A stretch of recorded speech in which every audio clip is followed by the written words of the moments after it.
Buen día, en este video vamos a resolver cómo hallar el diámetro de la Tierra mediante cálculo vectorial. El primer hombre en hacer estos cálculos fue Eratóstenes, el cual nació en Cirene en el año 284 a.C. y murió en la ciudad de Alejandría en el año 192 a.C. Fue un pensador griego enfocado en la filosofía, matemática, astronomía y geografía. Ejercicio como observador se dio cuenta que en la ciudad de Siena el sol llegaba al punto más alto al mediodía.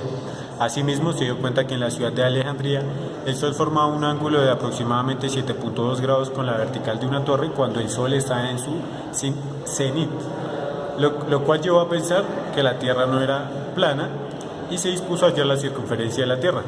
Se dice que Eratóstenes dedujo que los rayos del sol de la torre en Alejandría y del pozo de Siena se encontrarían en el centro de la Tierra a esa hora y se podía hallar una relación de distancia. Hoy en día se debate sobre cómo Eratóstenes halló el ángulo entre la sombra de la torre y la distancia entre ambas ciudades. Sin embargo, más allá de cómo lo halló, Eratóstenes solucionó el problema, lo cual resulta increíble debido a la época en la cual se encontraba, y fue un método que no arrojó un error alto y fue bastante preciso. Para poder abordar el problema, vamos a encontrar un satélite que orbite respecto a la Tierra. De esta forma, apoyados en la herramienta matemática, podemos obtener todos los datos necesarios como el radio o la posición respecto al tiempo en la que está girando este satélite. Bueno, para lo siguiente vamos a usar superficies cuadráticas, las cuales nos van a permitir darle el volumen de una esfera centrada en un punto con un radio R.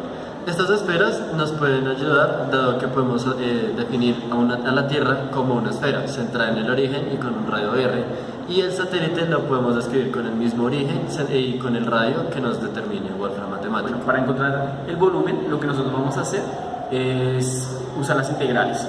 En estos casos vamos a usar integral doble e integral triple, que son las que nos permiten hallar sus volúmenes. Luego, con estos volúmenes podemos restarlos entre sí, dado que una de las esferas está inscrita dentro de la otra, determinándonos un radio R que es el de la Tierra. Vamos a hablar un poco sobre satélites y vamos a hablar sobre los tres tipos de órbitas que poseen. La primera es la geoestacionaria. La geoestacionaria significa que el satélite permanece en la misma posición respecto a la Tierra mientras estaba girando.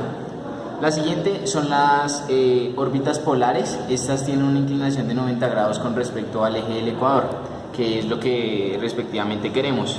Y tenemos las órbitas inclinadas, que su inclinación con respecto a la Tierra está entre 0 y 90 grados. Ahora vamos a hablar un poco sobre el satélite que vamos a analizar, en este caso el satélite Hubble, que fue lanzado en 1990 y fue creado para poder incursionar más en lo que es la astronomía. Ha capturado imágenes de muchas galaxias, etc. Ahora, la metodología de lo que vamos a utilizar, primero que todo usamos el ejemplo del satélite NOAA 12, que es un satélite con una órbita polar.